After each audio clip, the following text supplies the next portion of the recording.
Good morning on this beautiful Tuesday at 9 a.m. Doesn't Matthew look snazzy? Try.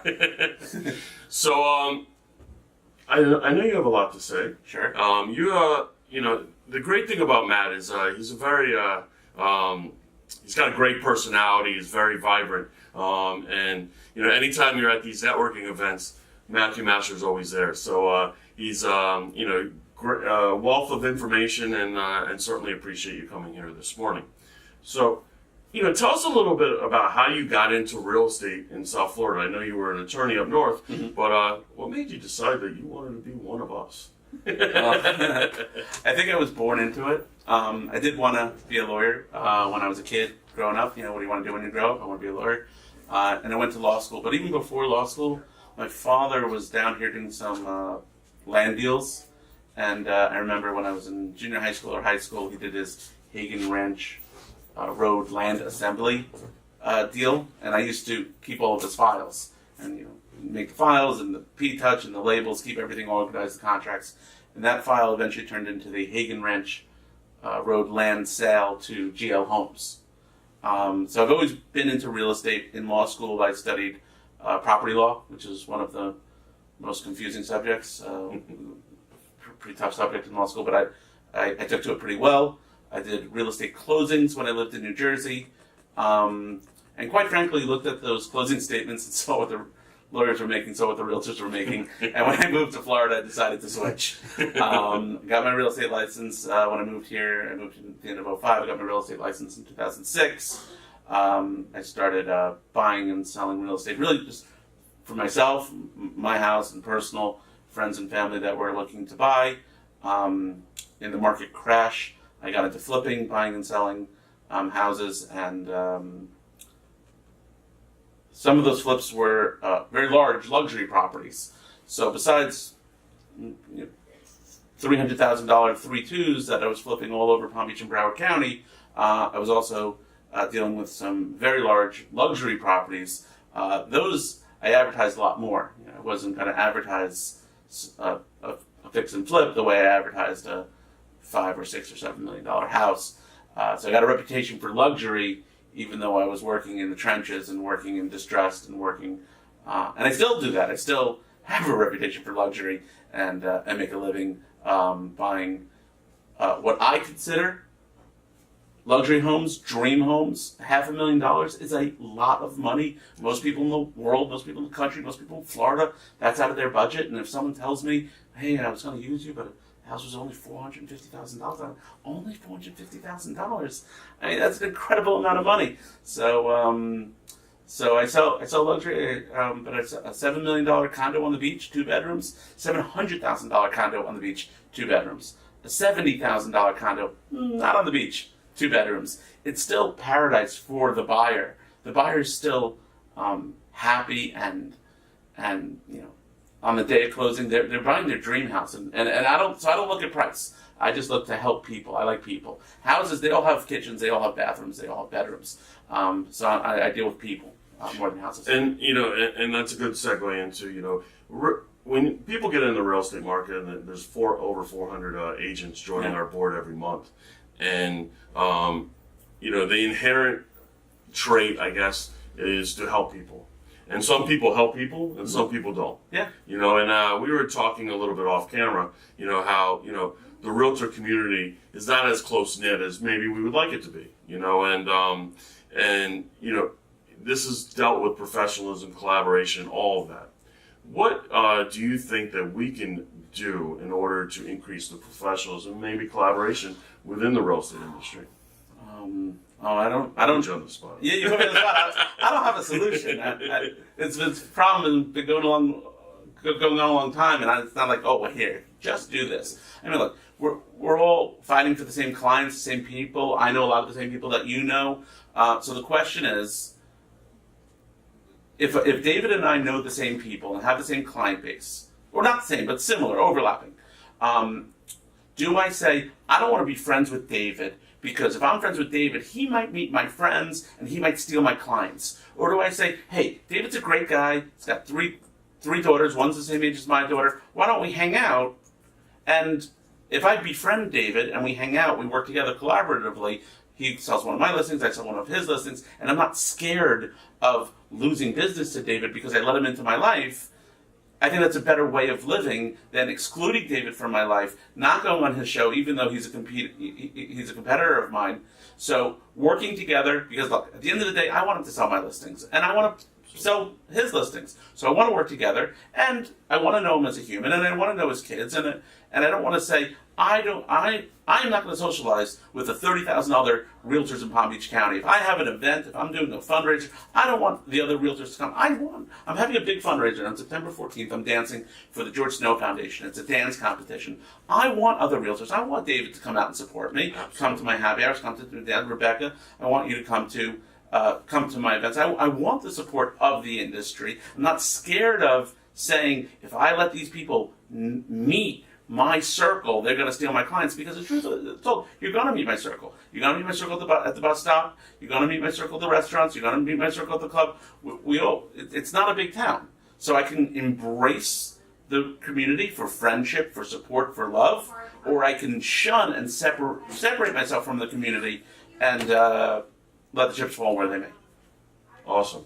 Well, before we get into luxury and talk about how to market, market luxury listings, we want to go kind of on that Matthew Mania and the ballroom dancing. MatthewMania.com. MatthewMania.com, and September 14th is going to be an amazing event. I've heard great things about it in the past, and now I don't know if George Snow's foundation was in it in the past, but it certainly is now. And tell us a little bit about George Snow and why it means a little bit. That foundation means a lot to you, as well as maybe you could give us a little bit of moves or something, in your ballroom. All right. Well, I'll start with I do see a thread of some people that are commenting. Some of your agents, Michelle B, Valstreri. Hi. We met at the FAU game. I remember. And was that? And she says she's a supporter of George Snow, so thank you. I got involved in George Snow because a friend of mine was dancing in the contest. They tap 8 different members of the community, people who don't necessarily support the charity in the past. And 3 years ago, my friend Frank McKinney danced in the contest. He's a real estate developer here in town, in Delray up to Manalapan, and I read all of his books, and I've been to all of his open houses, and I was a big fan of Frank's, both business and personal. And he was dancing in the competition, so I went to the event to support him and his efforts to I didn't really know anything about the charity. A year later, a girl in my daughter's class, her mother was dancing in the contest, so I was already familiar with the event, not with the charity, not with the cause, but familiar with the event, so I supported her in the event. And then a year later, I didn't have anyone dancing in the contest, but they called me up to see if they could count on my support for a third year. I supported them for 2 years. I didn't have anyone dancing, but I said, okay, congratulations to all the dancers. I put an ad in the book. And then they all turned around and ganged up on me and said that I should dance.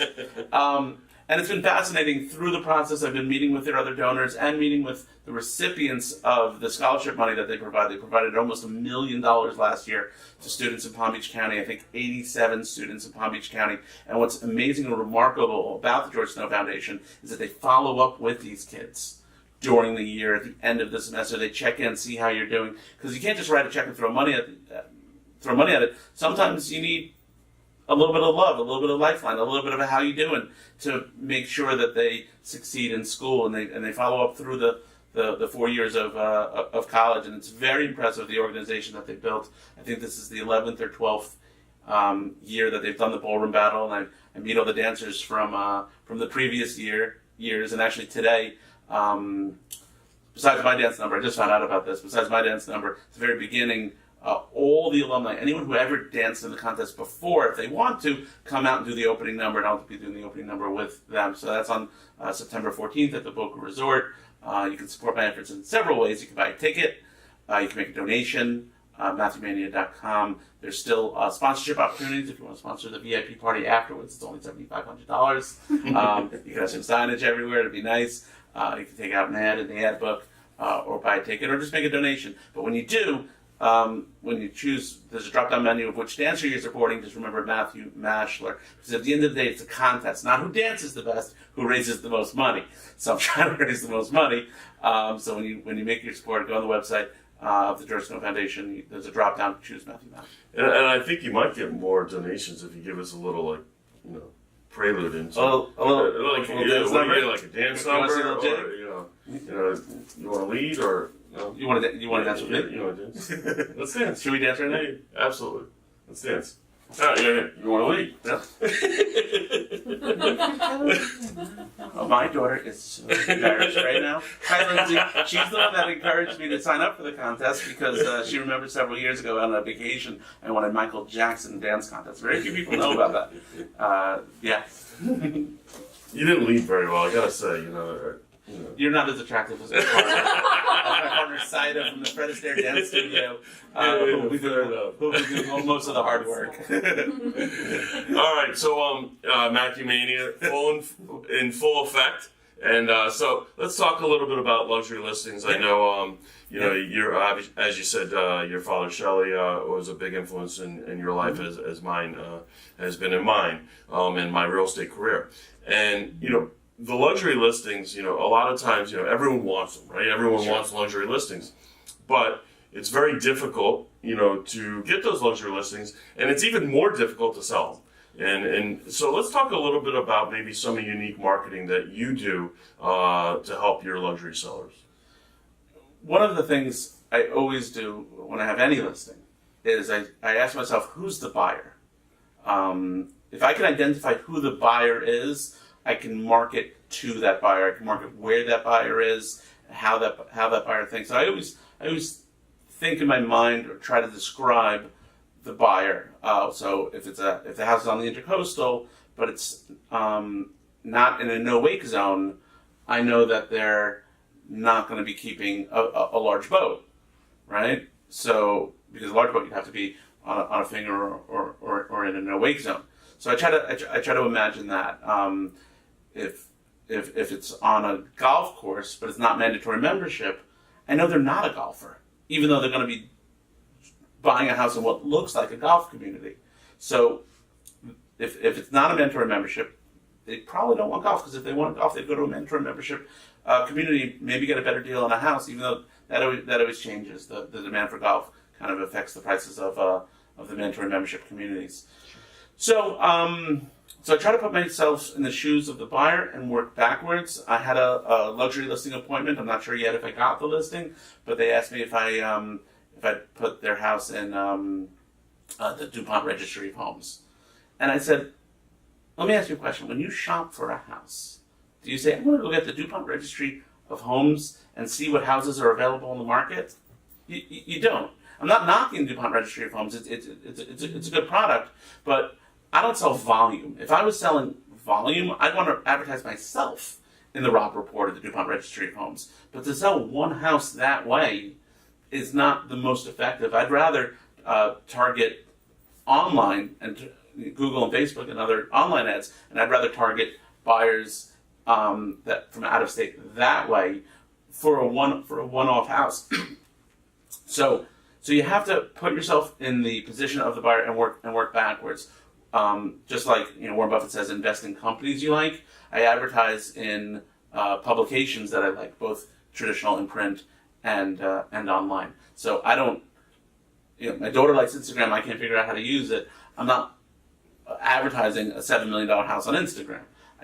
I'm sure the buyers are there, but I'm not getting the bang for my buck as a more traditional Google or Facebook. But a starter house, a first time home buyer. Yeah, maybe Instagram's going to be, or Snapchat's going to be better than Facebook. So it just depends on the demographic. So identify the buyer, advertise where the buyer is, and from a listing point of view, on a listing presentation to you agents that are out there, you have to listen to the homeowner. You have to find out what they want. There's a lot of realtors out there, and you can't sound like everyone else. So it's very, very important to listen to what the seller is asking you. And scripts are good. I started with a lot of sales scripts, but you have to deviate from them, especially if you're dealing with a house that is unique. Great. Yeah, and it's so important to listen because what we do, on these listing presentations is a lot of times agents go in there and they just talk and present rather than have a conversation. Yeah. And the conversation is more important, obviously, than the presentation or material that you bring. Absolutely. They have to like you. They have to like you. They have to trust you. Mm-hmm. Absolutely.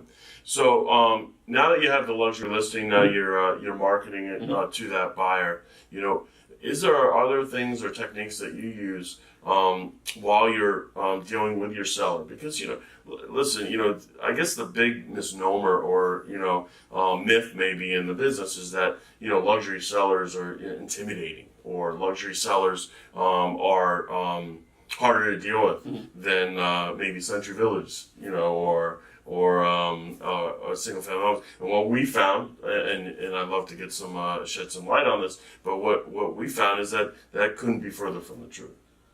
It's a service industry. I'm not selling a product, I'm selling my service. I think that this applies to all sellers, and especially on the luxury end, the key is communication. You have to talk to them, you have to update your client. You can't let days, weeks go by without giving the client an update, without them hearing from you, because then they wonder what you're doing. So even if the update is, hey, we haven't, on a multi-million-dollar house, sometimes you don't get showings every day. But if I don't have showings for a good amount of time, and I don't relay that to the seller and say, hey, listen, we didn't have any showings this week. I'm going to change some marketing strategies. I'm going to go more online or more. I'm going to do something. But it's okay to say that there's a problem. It's okay to say we didn't have any showings this week. It's okay to say the showings didn't go well. It's not okay to be silent and ghost your client. And more so on the luxury level, because it's slower, you don't want the client to feel like you ghosted them, that you signed a listing agreement and you moved on to the next client. They need to feel that you care about them, that you're thinking about them, that you're working for them, and that you're updating them. And I think it's service on any level. Century Village, Stone Creek Ranch, the Oaks, on any level, clients want service and they want to hear from you. Absolutely. You don't want to be that disappearing agent. Yeah. Certainly. So we've heard a lot in this real estate industry about disruptors. Uh-huh. Challenges in the market, from different portals, from the Redfins to the Zillows, to the Purple Bricks, to the Open Door, and all these other different disruptors. Mm-hmm. What do you think the next 3 to 5 years is going to be the biggest challenge for real estate professionals? Oh, the biggest challenge. The biggest challenge. We talk about disruptors, but are they a challenge? Is that something? Obviously you got to be, If you've been in the business long enough, you've seen these disruptors before. There's no difference between the disruptors now, the Redfins now, and the YHD Direct from the last run-up. What I said before about service, none of the disruptors can provide service. There will be people, there will be a significant portion of the market that feels they could do it themselves, that will list with a low-fee company, either to go on the MLS or to skip the MLS and go directly to portals, right? And customers, potential buyers, and agents contact the sellers directly, and they go through the transaction. There will be those, when I was in high school, those were called for sale by owners. You don't have for sale by owners anymore because, with a sign on the lawn and an advertisement in the newspaper, because you have the Redfins and the Zillows of the world where you can advertise your property. It's not as easy as putting a house on Zillow, putting a sign in the lawn, putting a house on one of these portals and getting buyers. There will be a portion of the market that will respond to, I don't like to call them discounters because I genuinely believe that all realtors' commissions are negotiable. If someone chooses in their market to go high volume and less fee, that's not a discount. That's their business model. But there will be discounters, for lack of a better word, or disruptors, maybe is a better word, for the do-it-yourselfers. But for most people, that their home is their biggest investment in their life. It's a $300,000, $350,000 house, more or less, whatever it is. For most people, they need the service. There are things that I bring to the table if we're selling the parent's home and the parent passed away, I can bring in my estate people to find out if the items have any value and liquidate and sell the items. I can bring in my cleaning people. I can watch the house. For most people, they're going to need the service. And the disruptors, while they'll take some market share, they're not going to replace the service industry. They're not going to do what I can do. And for the marginal difference in price, in most cases, it's not worth it. The disruptors still pay the same to a buyer's agent. So you're only talking about the list side. And for the marginal difference in price, you can hire the best. You're looking at two of them, or you can hire the cheapest. But at the end of the day, the best is going to be the cheapest. Yeah, absolutely. Negotiating skills can't be valued enough. Yeah. And if you look at the stock market, I had the opportunity to go to Omaha, Nebraska last month and have a dinner with Warren Buffett, and I went last year too, and told my mom me and my brothers were going to have dinner with Warren Buffett. She says, "Again?" Yeah. Anyway, he's probably the biggest broker in the country. His, Berkshire Hathaway and its home services, they own lots and lots of regional brokers. You wouldn't know that you were dealing with a company owned by Warren Buffett. I think he's involved in at least a third of all real estate transactions in the country, and he's actively buying more brokerages and actively expanding his traditional brokerage business. And as he says, it's the largest investment that people make, and he's not as worried about the disruptors. Great. So, lastly, let's talk about systems. Because agents, we all need our systems. We all need some degree of accountability and going in. What systems that have helped you, whether it be through tech tools, CRMs, those kind of things, or just on a daily basis, this is what you do? It's a great question. So far, what? I put you on the spot again. Put me on the spot again. I mean, so far, I can't find a piece of tech or a CRM or an app that replaces just the thoughts and electricity that run through me. I try to get it down on paper and make lists, and my checklists are probably the most important thing. Listing checklists, selling checklists, pre-closing checklists, post-closing checklists. If the day that you have a client, a buyer client, and you go to the walkthrough or you go to the closing, and the client gets to his house and there's no water and there's no electricity and there's no gas, is the day that you say, I need some systems. Because it's absolutely my job to tell the client, and they don't teach you this in law school, that it's your job to tell the client, but someone has to turn the gas on. Someone has to turn the water and the electric on. And if that client walks into that house with their moving truck and the gas isn't on and the water is on, who are they looking at? And that's only one of 1,000 things. So go again back to those disruptors. Good luck. Yeah, absolutely. Yeah. Matthew, it's been an ultimate pleasure, and I certainly appreciate you coming on Breakfast with the Broker. We designed this based on professionalism and collaboration, and we're looking to enhance the show. Breakfast with the Broker, Tuesdays at 9 a.m. And we have our listing mastermind. If you haven't got your tickets, unfortunately, it is sold out, and we can't even have one extra person anymore. That's going to be at the Polo Club, August 24th from 4 to 6. We will be having our next two guests, Amy Snook from Keller Williams, as well as Nikki Klein from Keller Williams, and Matthew from Signature Palm Beach Properties. I very much appreciate it. It's an honor for you to be on the show. I'm sure it is an honor for you. Take care, guys. Have a great week. Matthew Maschler, realestatefinder.com, and MatthewMania.com for the dance.